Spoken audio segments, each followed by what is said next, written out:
My teenage years were full of sketching, angst, and trouble. I wasn't popular or unpopular. Maybe just forgettable. I guess that gave me a sense of freedom, so I hung out with crazy kids, doing crazy things, even though I mostly just watched the chaos ensue. We did it all. Put fireworks in mailboxes, hide roadkill in people's garages, break windows of the barber shop in Anchorage. My dad was furious, but he was so busy working he couldn't do much to stop me from going out. I think being an adult means there's no one to stop you making hard decisions. He had to make a living, and he couldn't be in two places at once. Yeah, I realize that now. But at the time, I was sure he was more interested in growing his business than what was going on with me.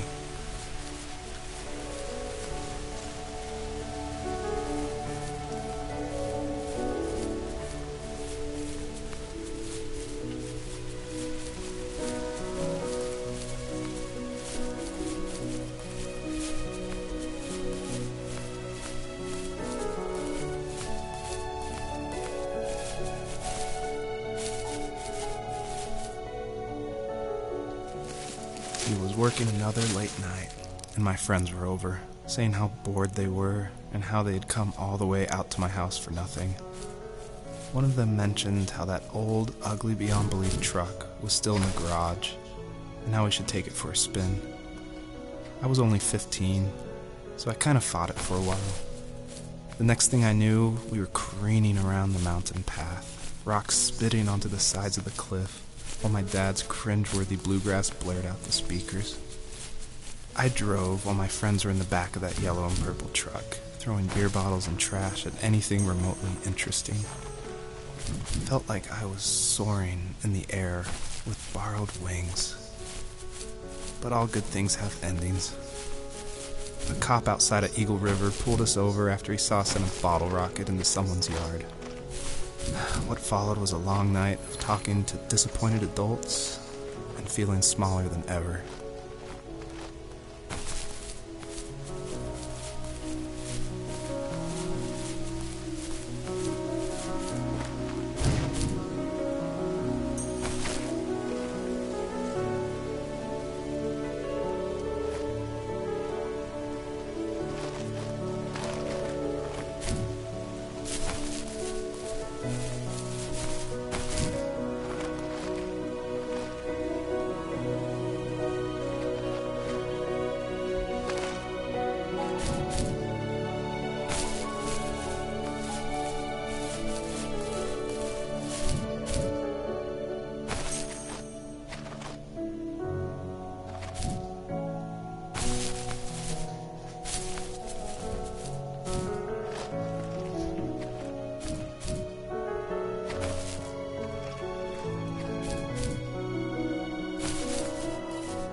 My friends would laugh about that night and talk about how crazy it was, and I laughed along, pretending it didn't bother me. But it did. I imagined my friends growing old in the bush, unable to find that thrill in those godforsaken ice fields.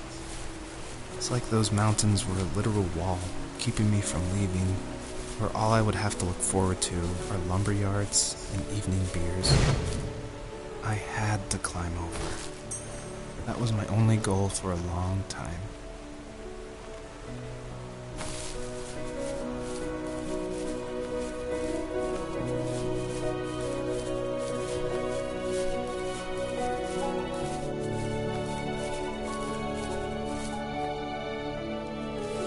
If there was some way I could take my love of drawing and turn it into a way of escape, nothing would make me happier.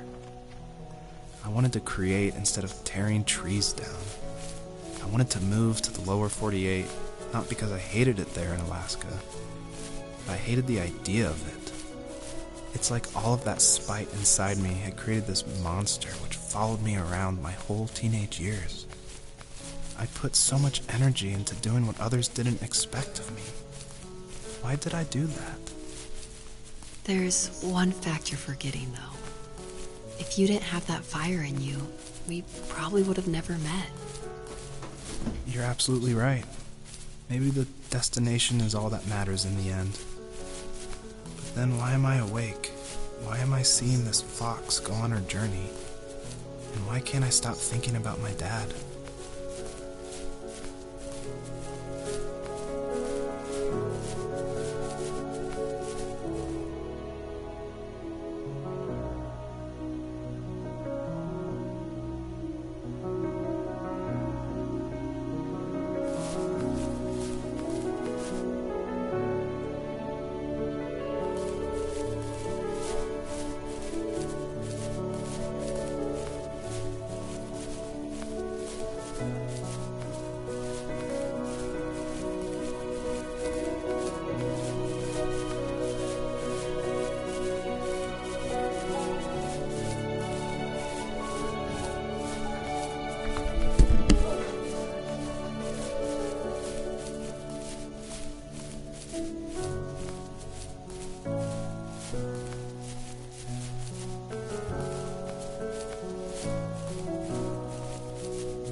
most distant, at the times when I detested him the most, he kept reaching out.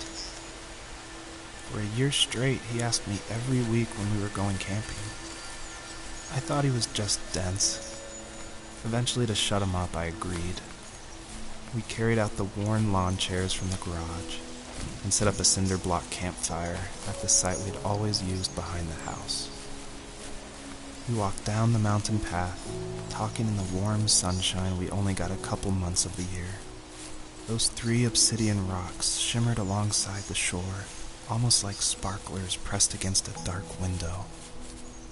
I'll never forget that wet stone on my feet, or how those massive mountains looked even bigger in the lake's reflection. I felt small, but grateful. As the sun set, my dad found something I hadn't seen for a long time. The tree where I'd made my first carving when I was 6. I hadn't even carved it. My dad had helped me, but I still called it my tree. Something about seeing my name there made me open up, and we talked about everything that night in that old camouflage tent. I told him how much I loved sketching and design, and how it would be a dream to study architecture in Seattle. I told him how I didn't get along with my friends much anymore, but that I didn't mind being alone. He told me he was there for me, and he joked that if all he had to do was write my name on a tree to finally get me to talk, he would have left me carved logs with novels on them in front of my room every morning.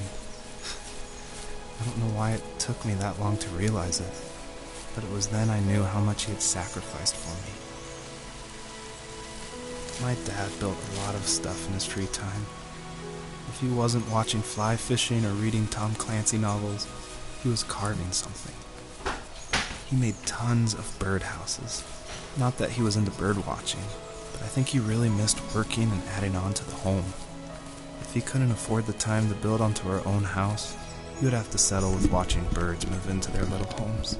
It's called the first We kept an tree, old mattress in the bed of that ugly yellow truck, so we would drive it deep into the woods and then watch the birds fly into their houses while the sun set. Usually it was accompanied by venison jerky or a cold Coke, but not a lot of talking, which is how we both liked it. For some reason. And I guess I'm a mama fox, and I found one of my cubs was dead, and it was really sad. And so now I'm trying to find the other 2, I guess.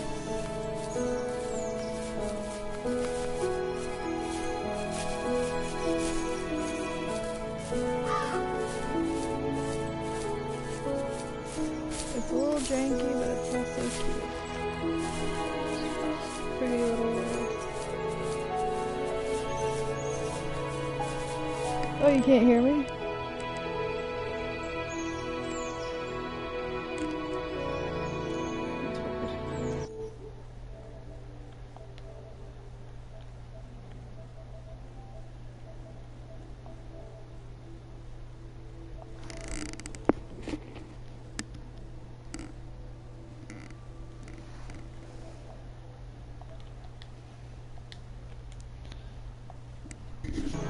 I wonder if you can hear me now. Oh. I switched over the audio. Yeah, it's called the first tree. Or something. Just one of my friends that told me they played it and that it was really cute and sweet and emotional. So I was like, well, it's cheap and I love foxes, so I'm in.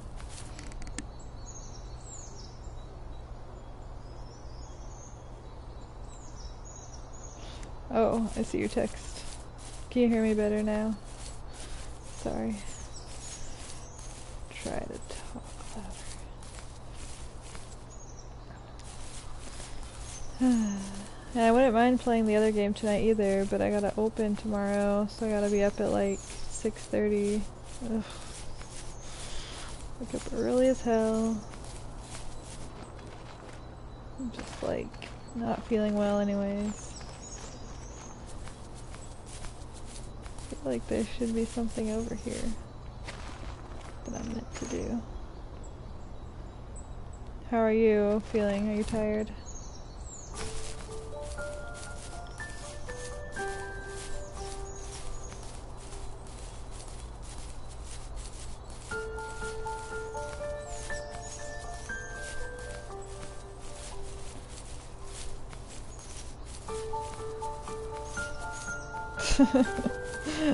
I know, I wish that we were in the same time zone and I could go see Pennywise at the same time, because I like get off work when you're going to see it, but I have to wait 3 more hours because the first showings aren't until 5 and then it's a 3-hour long movie, so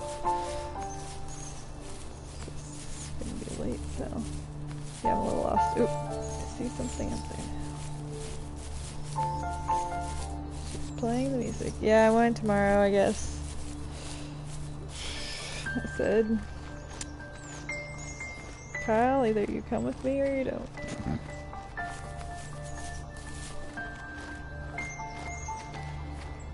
I'm just like so anxious to see it. I don't know. For some reason I just really don't want to wait. Ooh.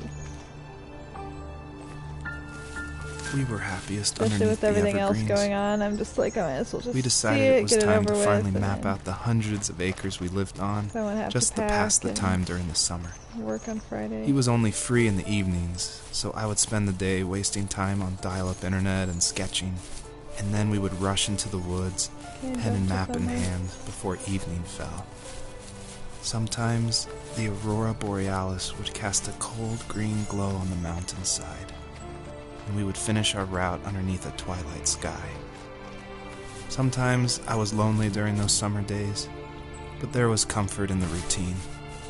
A lot of teenagers aren't looking for the daily grind. There's nothing wrong with wanting to get out, to leave your childhood home. You wanted to progress, to make something Mostly what of I've seen yourself. is like, oh, they could never live up Yeah, to the you're first right. movie, which seems weird. That So I'm like, house, I'm sure it's the same why as how can't I it be left just it. as good as the first movie? Then why does it feel so different? I doubt you're the only adult to have looked back and asked that question. Kyle brought us food. You got it.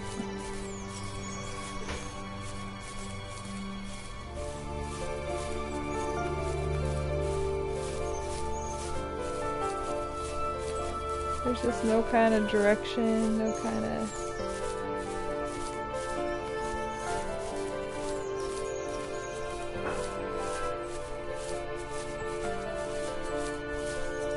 But the other game did finish downloading, so...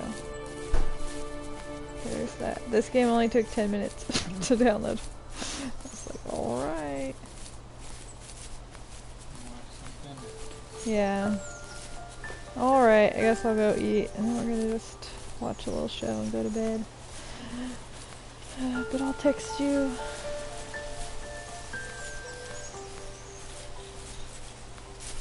The fox is lost. Can I save it somewhere? Good night, I hope you sleep well. And whoever else is here. Whoever else is here. I don't know if you can save it or what. Oh. Not SMR. Who's Chadness? Hey Chad.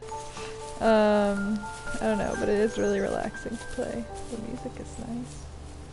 Well, I guess hopefully it saves somewhere. Alright, good night y'all. Maybe I'll stream it some other time. Whee!